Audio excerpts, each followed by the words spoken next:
नमस्कार दोस्तों, स्वागत है आप सभी का एक नए वीडियो में। आज इस वीडियो में मैं आपको बताने वाला हूं कि अगर आपकी कुंडली में मांगलिक दोष है तो उसका किस प्रकार से कैंसलेशन हो सकता है। यानी कि आप किस प्रकार से जान सकते हो कि आपकी कुंडली में जो मांगलिक दोष उपस्थित था वो अब सही नहीं है, अब वो काम नहीं करेगा। तो चलिए हम स्लाइड्स में देखते हैं। सबसे पहले जैसा कि मैंने आपको बताया कि हम कैंसलेशन ऑफ मांगलिक दोष के बारे में पढ़ने वाले हैं। तो फर्स्ट स्लाइड में अगर देखें तो सबसे पहले दोस्तों ये जानना जरूरी है कि आखिर मांगलिक दोष होता क्या है। मांगलिक दोष देखिए, बियॉन्ड द फियर। सबसे पहले मैं आपके डर को बाहर निकालना चाहता हूं कि आपको मांगलिक दोष से बिल्कुल भी डरना नहीं है। आप उस डर से बाहर निकलो, क्योंकि मांगलिक दोष is an energy configuration, not a curse. ये सिर्फ एनर्जी का कहीं पर उतार चढ़ाव समझो आप, ठीक है। जैसे मान लीजिए किसी लड़के को अगर हम कहते हैं कि ये मांगलिक है, तो इसका मतलब यही है कि वो व्यक्ति के अंदर मंगल की ऊर्जा ज्यादा है, वो एक सामान्य व्यक्ति की तुलना में ज्यादा ऊर्जावान है। बस, ये कोई श्राप नहीं है। दोस्तों, आप किस प्रकार से अपनी कुंडली में देखें कि आप मांगलिक हैं, क्योंकि छोटा सा ये डिस्क्रिप्शन देना जरूरी है। कुछ लोगों को शायद ना पता हो कि मांगलिक कहां पर मंगल हो तो व्यक्ति मांगलिक होता है। तो देखिएगा, पहले घर में अगर मंगल हो व्यक्ति की कुंडली में तो वो मांगलिक माना जाता है। ये दूसरा घर है, यहां पर भी अगर मंगल हो तो व्यक्ति मांगलिक माना जाता है। यह चौथा घर, यहां पर भी अगर मंगल हो तो व्यक्ति मांगलिक है। यह सातवां घर जो कि खुद शादी का घर है। यह है आठवां घर, यहां पर भी अगर मंगल हो।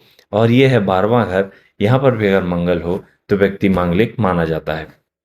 दोस्तों, अगर हम इनको गिने तो ये 6 घर हो गए जहां पर अगर मंगल हो तो व्यक्ति मांगलिक होता है। और आप कुल मिलाकर देखो तो 12 घर टोटल होते हैं, जिसमें से 6 घर में अगर मंगल हो तो व्यक्ति मांगलिक होता है। मतलब कहीं ना कहीं लग्न कुंडली से अगर हम देखें तो 50% लोग तो वैसे ही मांगलिक हैं, ठीक है। तो इससे कोई बहुत ज्यादा डरने की बात नहीं है। अब चलिए कुछ हम वो पॉइंट्स देखते हैं जिससे हम ये जान सकें कि आपकी कुंडली में मांगलिक दोष तो था, लेकिन अब वो कैंसल हो चुका है। तो सबसे पहले देखते हैं म्यूचुअल कैंसलेशन के बारे में। दोस्तों, इससे पहले मैं आपको एक बात बता देना चाहता हूं। आप समझना कि मांगलिक दोष कभी भी कैंसल नहीं होता, या शास्त्रों में कोई भी चीज का अगर वर्णन दिया गया है तो वो ऐसे ही है कि ये चीज उपलब्ध थी तो अब इसकी फ्रीक्वेंसी कम होगी या फिर बढ़ जाएगी। ऐसा नहीं है कि उसको किसी ने जो है इरेजर से मिटा दिया है। आपकी कुंडली में मंगल चौथे घर में है तो चौथे घर में ही रहेगा, लेकिन उसकी जो शादी में बुरा करने की क्षमता थी वो घट जाएगी अगर ये सारे कॉम्बिनेशंस आपकी कुंडली में हैं तो। सबसे पहले देखते हैं म्यूचुअल कैंसलेशन के बारे में। इसमें हम क्या करते हैं, एनर्जी की मैचिंग करते हैं। अमांगलिक मैरिंग अमांगलिक creates a balance relationship where both share equal amount of energy. इसमें हम क्या करते हैं कि अगर एक लड़का है जो मांगलिक है और एक लड़की है जो मांगलिक है, उन दोनों की हम शादी करा देते हैं। इससे क्या होता है कि जो लड़के की एनर्जी है और जो लड़की की एनर्जी है वो दोनों मैच हो जाती है, उन दोनों की वाइब्स मैच हो जाती हैं। और इससे जो है प्रॉब्लम्स जो उनकी लाइफ में आती हैं वो बहुत ही कम हो जाती हैं। देखिए, इसको समझिएगा, इसमें मैथ के minus minus equals two plus वाला कॉन्सेप्ट नहीं लगता।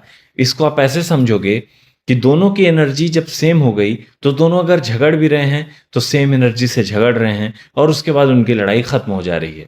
ऐसा नहीं है कि हमने एक हाथी को एक चींटी से लड़ा दिया तो वो 1 सेकंड में हाथी चींटी को कुचल करके आगे निकल जाएगी। लेकिन वहीं अगर हम दो बड़े जानवरों को एक साथ लड़ाएं तो उन लड़ेंगे, एक समय के बाद वो सरेंडर कर देंगे और उनकी लाइफ जो है नॉर्मल चलने लगेगी। तो आप समझो कि जब हम दो मांगलिक का एक साथ विवाह कराते हैं तो ऐसा नहीं है कि लड़ाइयाँ खत्म हो गई, उनकी लाइफ की प्रॉब्लम्स खत्म हो गई, लेकिन वो जो प्रॉब्लम्स आएंगी वो दोनों साथ मिल करके टैकल कर लेंगे। नेक्स्ट स्लाइड देखिएगा। मार्स कैसे बचाता है। मार्स ऐसे बचाता है कि अगर मान लीजिए मंगल किसी की कुंडली में 1 नंबर या 8 नंबर पे हो, जो कि मंगल के ही घर हैं, तो मंगल स्वराशि हो जाता है। और शास्त्रों में ऐसा वर्णन है कि अगर मंगल स्वराशि हो तो वो मांगलिक दोष में कम प्रभाव देता है। दोस्तों, मैं एक बात बता दूं, इस पर मेरी एक रिसर्च चल रही है कि अगर मंगल ज्यादा मजबूत हो तो वो शादी में कैसा रिजल्ट देता है। क्योंकि कुछ लोग सोचने वाले, लॉजिक देने वाले ये भी कहते हैं कि अगर मंगल स्वराशि है, उच्च का है, तो वो उसको शादी में और ज़्यादा समस्याएं देनी चाहिए। तो इस पर मेरी एक रिसर्च चल रही है, मैं बहुत जल्द उसका वीडियो डालूंगा, तो आप सभी को और ज़्यादा आइडिया लग जाएगा। लेकिन शास्त्रों में ये वर्णन है कि अगर ग्रह अपनी राशि में हो तो मांगलिक दोष का प्रभाव कम हो जाता है। वहीं अगर मंगल एग्जॉल्टेड साइन में हो, मंगल उच्च का एग्जॉल्टेड होता है कहाँ पर, 10 नंबर में, मकर राशि में। तो अगर मंगल मकर राशि में हो तो भी व्यक्ति के जो जीवन में मांगलिक दोष के दुष्प्रभाव आने वाले थे वो कम हो जाते हैं। तीसरा पॉइंट है उपचय हाउस। उपचय हाउस कौन कौन से होते हैं? तो उपचय हाउस होते हैं तीसरा घर, छठवां घर, 10वां घर और 11वां घर।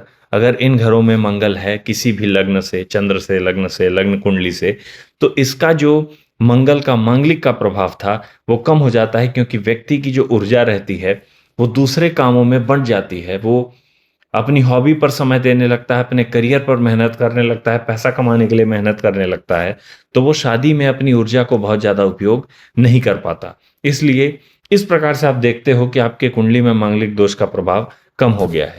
देखिए, एक चीज यहां पर ध्यान देने लायक है कि जो 8th हाउस में मंगल होता है ना, वो थोड़ा सा सीरियस मंगल है, चाहे वो स्वराशि हो चाहे उच्च का हो। बल्कि मैं तो ये कहूंगा कि 8वें घर में अगर नीच का मंगल हो तो वो ज्यादा सही है, क्योंकि वो वहां पर थोड़ा कमजोर हो जाने के कारण व्यक्ति की आयु को, मतलब जिनके घर में मंगल है उनकी पार्टनर की आयु को कम नुकसान पहुंचाता है।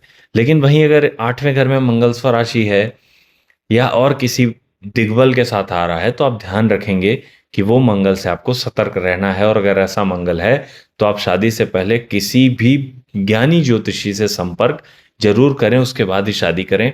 ये बात का आप ध्यान रखिएगा। चलिए नेक्स्ट स्लाइड में चलते हैं।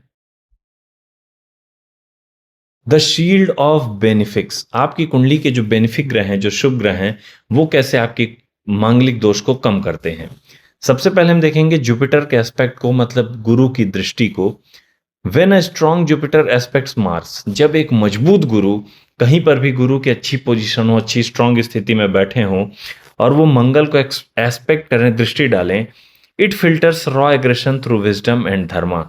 तो वो गुरु क्या करते हैं कि जो मंगल के अंदर एग्रेशन भरा हुआ था उसको छांट के, उसके अंदर से गंदगी निकाल के सिर्फ एक साफ एग्रेशन बचता है जो सही दिशा में जाने को तैयार है।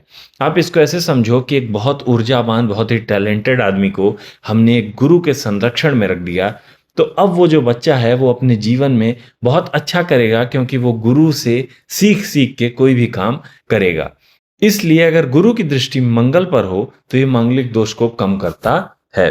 नेक्स्ट पॉइंट देखिएगा, बेनिफिक्स इन केंद्रास, मतलब केंद्र भाव जो होते हैं 4, 7, 10, उनमें शुभ ग्रह हो तो उसका क्या प्रभाव है। अ पावरफुल जुपिटर और Venus situated in first lagna और 7th house acts as an impenetrable shield. ऐसा कहा जाता है कि गुरु जो हो, गुरु पहले घर में हो या 7वें घर में हो, और जो शुक्र है वो अगर पहले और 7वें घर में हो, तो ये चाहे कैसा भी मांगलिक दोष हो उसको बचाने में बहुत ज्यादा प्रभाव डालते हैं। नेक्स्ट स्लाइड देखते हैं। अब हम देखते हैं कि सैटर्न का क्या हिस्सा होता है जब हम मांगलिक दोष को कम करने की बात करते हैं। तो Saturn is the ultimate planet of discipline. शनि जो है वो डिसिप्लिन के कारक होते हैं। In chart matching, if one partner has Mars in a Manglik house and the other has Saturn in that exact same house, a natural cancellation occurs. इसको थोड़ा समझिएगा। जैसे मान लीजिए लड़के की या लड़की की कुंडली में जो मंगल है वो पहले घर में है, ठीक है, और वहीं हम लड़की की कुंडली देखें, गर्ल की कुंडली देखें, तो उसके जो शनि है वो पहले घर में है, तो इसको हम मंगल और शनि का कैंसलेशन बोलते हैं। मतलब जिस घर में व्यक्ति के मंगल हो उसी घर में उस लड़की के शनि आ जाए। या फिर लड़की की बात करें तो लड़की के चौथे घर में अगर मंगल है और लड़के के चौथे घर में शनि आ जाए, तो इसको शनि मंगल का आपस में कैंसल बोल दिया जाता है। मतलब जो मंगल के दुष्प्रभाव हैं जो शादी में आने वाले हैं उनको शनि जो है वो कैंसल कर देता है। मतलब मांगलिक दोष के जो प्रभाव हैं वो बहुत ज्यादा कम हो जाते हैं। देखिएगा, Saturn's cool structured energy perfectly counterbalances Mars fiery impulsiveness. जो शनि जो है वो कूल है, वो धीरज के साथ, पेशेंस के साथ काम करते हैं, और मंगल जो है वो एकदम पेशेंसलेस है, उसके अंदर कोई भी धीरज, कोई भी धैर्य नहीं होता। तो शनि जो है वो मंगल को थोड़ा धीरज सिखाते हैं, थोड़ा लाइफ में बैलेंस ले आते हैं उनके। इसलिए जो शनि और मंगल का बैलेंस है, ये व्यक्ति के जीवन में मांगलिक दोष को कम करने में बहुत ही ज्यादा प्रभावी होता है। नेक्स्ट पॉइंट देखेंगे, द एज माइलस्टोन, मतलब कुछ उम्र में भी ऐसी एज होती है जिसके बाद हम कहते हैं कि मांगलिक दोष का प्रभाव अब कम हो गया है। The shift typically happens by age 28 for men and 24 for women. 28 साल कहते हैं मेन के लिए और 24 साल फीमेल्स के लिए। ऐसा माना जाता है, शास्त्रों में ऐसा वर्णन है कि अगर पुरुष 28 के पार हो जाए तो उनके जीवन में मांगलिक दोष का प्रभाव नहीं पड़ता, और वहीं अगर महिला 24 साल से ऊपर हो जाए तो उनके जीवन में मांगलिक दोष का प्रभाव नहीं पड़ता। दोस्तों, अब अंत में आपको ये बात जरूर समझनी है कि ऐसा नहीं है कि इन सब पॉइंट से मांगलिक दोष खत्म हो जाता है, लेकिन उसके जो दुष्प्रभाव हैं उनमें धीरे धीरे धीरे धीरे कमी आती रहती है। बाकी अगर आप चाहते हैं कि मैं मांगलिक दोष के उपायों के ऊपर एक वीडियो डालूं तो आप कमेंट बॉक्स में बता सकते हैं, या आपका मांगलिक दोष से रिलेटेड जो भी डाउट हो तो आप मुझे कमेंट करके पूछ सकते हैं। साथ ही साथ अगर आप मुझसे अपनी पर्सनलाइज्ड कुंडली दिखवाना चाहते हैं तो स्क्रीन पर एक नंबर दिख रहा होगा, उस पर कांटेक्ट करके दिखवा सकते हैं। धन्यवाद।